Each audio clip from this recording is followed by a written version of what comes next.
Hey, what's up everybody, and welcome back to News Dose, and I hope everybody's ready for, hopefully, a fun week. I mean, you never really 100% know about these things, but this week we're at least hopeful with the Summer Game Fest and then the upcoming Xbox Bethesda Showcase here on June 11th. In fact, we just got some new details, and interestingly enough, Xbox isn't telling fans to temper expectations like they usually do. Now, is that a good thing? Well, I mean, I guess we'll see, but one thing's for sure. Their strategy is flat out amazing this year, so we're going to talk about that a little later on today. It is starting to become a little difficult not to be excited. Also, Final Fantasy 16 is right around the corner. This is a game that I'm personally very excited about, but reportedly, Square Enix, they seem a little concerned about this game, so we'll dive into that one as well. As usual, though, do hit those buttons below, like, subscribe, and ring that bell. Not only do I appreciate your support, but in return, I will continue to keep you updated every single weekday.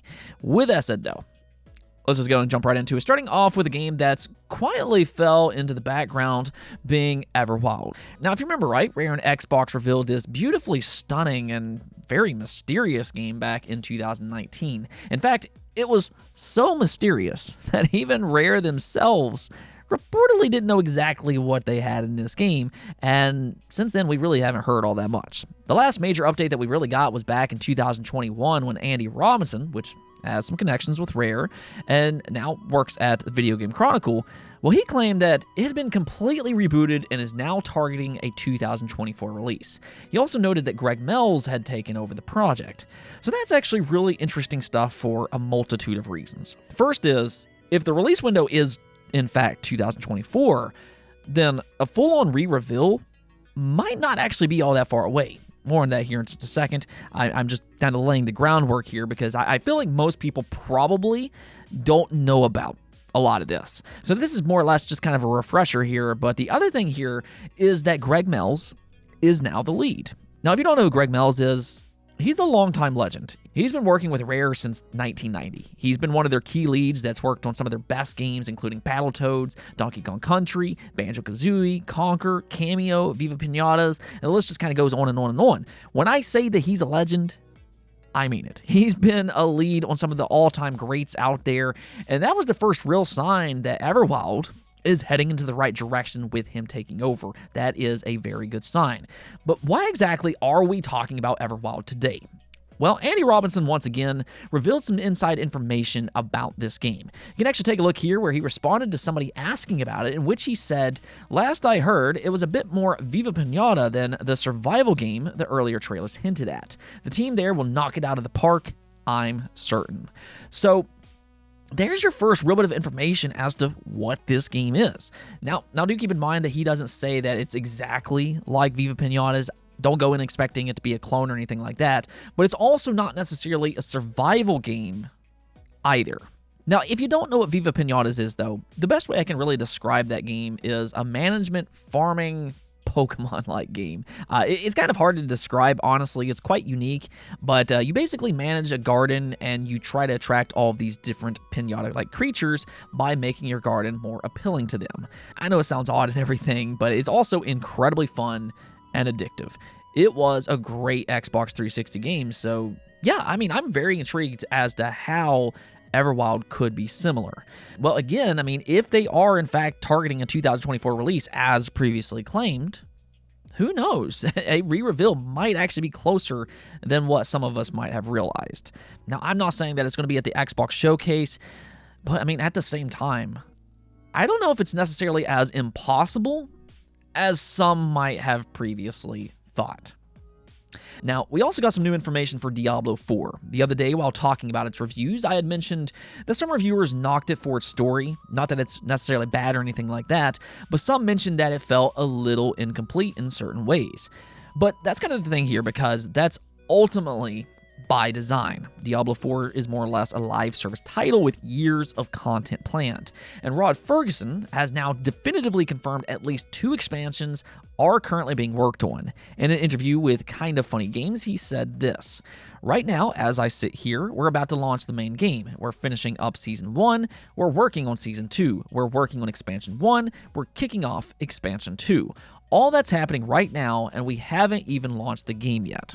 So here what he's doing is he's basically ensuring fans there's not going to be some type of slowdown with this game. It sounds like new content will come out consistently as they're already kicking off that second expansion. That bodes well for the first 2 seasons so long as everything goes according to plan. So for you Diablo fans out there, go and prepare yourself for a couple busy years from the sounds of it. Okay, so let's go and talk about Xbox here, because as much as I keep telling you all to temper your expectations, which I still think is the smart thing to do here, though at the same time, it's still quite hard not to get excited when Xbox is saying all the right things. Thanks to Aaron Greenberg over the weekend, we now have some new details, and I think without knowing exactly what will be there, their strategy at the very least is perfect for fans of gaming. Okay, so here's the thing.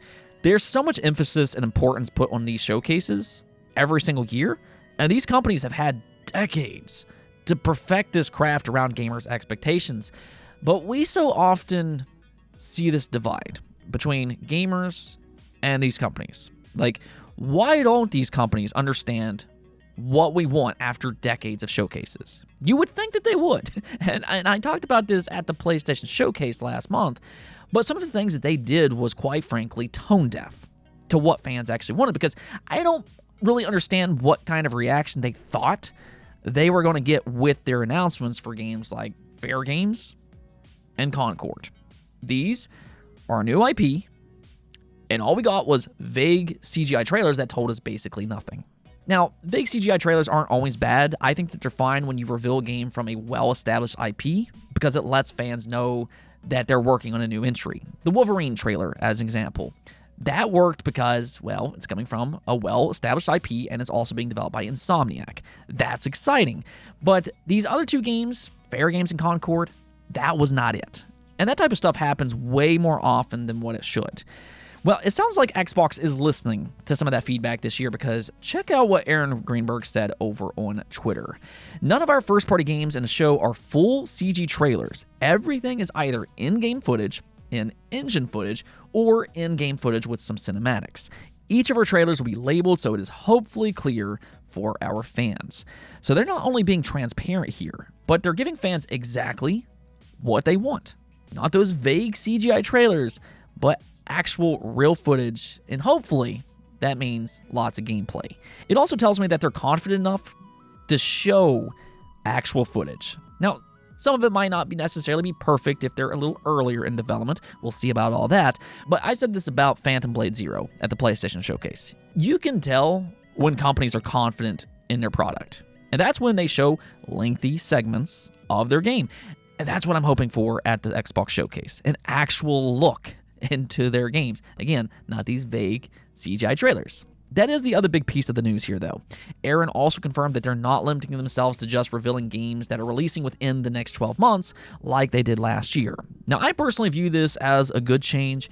Even last year, several games that they revealed at their showcase got delayed beyond their targeted 12-month window, such as Starfield, Forza, and Hollow Knight Silksong, as an example. So I think it's just best for them not to limit themselves here. This does away with some of that negative connotation that we see online of, oh, they missed that 12-month window. Now, what a terrible look for Xbox. And it also allows them to show even more exciting games within their pipeline.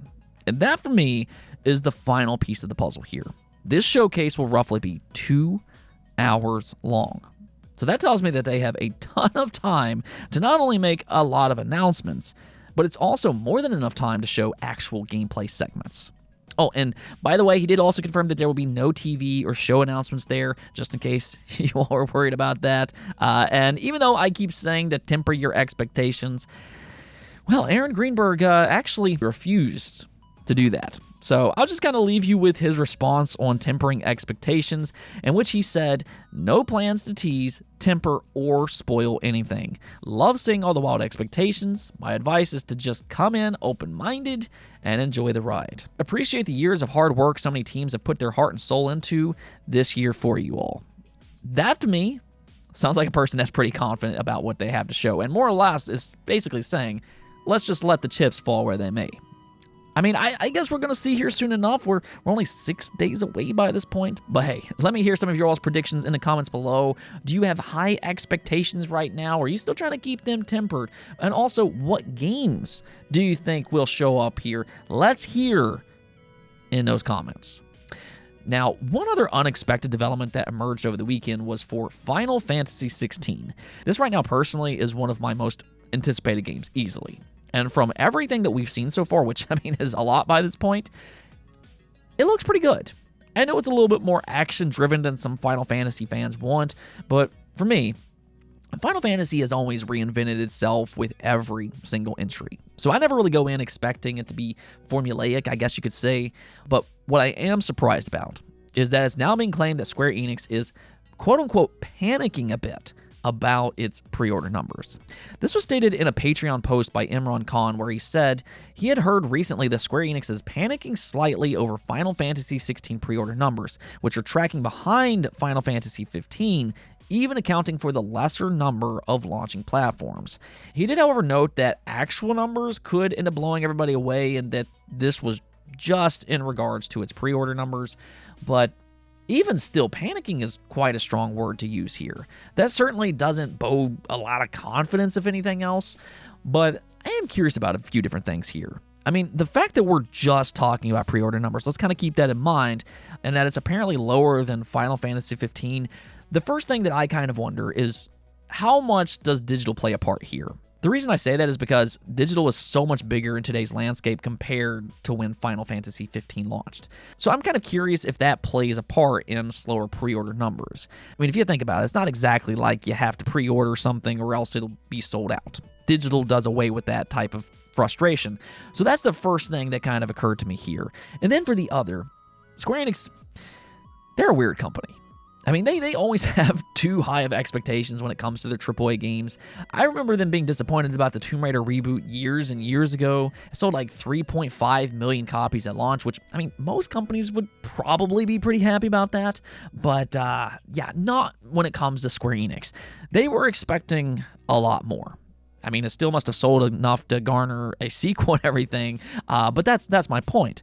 Square Enix, they tend to have high expectations, and it seems like that's especially so when it comes to Final Fantasy 16. This is their flagship franchise after all, especially after they sold both Tomb Raider and Deus Ex. So it seems like they're betting a lot on the Final Fantasy IP. But I think with that, do I think just because Imran claims Square Enix is panicking that this suddenly means Final Fantasy 16 will flop? No, I absolutely don't. On the contrary, so long as this game reviews well, which I do suspect that it will, I think it will do just fine in the long run. I think for me, the only thing that I do question is Square Enix's long-term strategy when it comes to the Final Fantasy franchise. I've said some of the things about Persona in the past with Sega and Atlus, but I feel the same with Final Fantasy to a degree here. I think that their inconsistency with exclusives kind of alienates a large part of their fan base, and I think that they could probably do better at nurturing this IP on multiple platforms, but, you know, that's for a different topic. As for Final Fantasy 16, though, I think it's much better to just kind of wait for launch numbers rather than looking at pre-orders alone, where there are multiple differences compared to when Final Fantasy 15 originally launched. Let's go take a look at the poll of the day, though. We're asked you all, what announced Ubisoft game are you most interested in?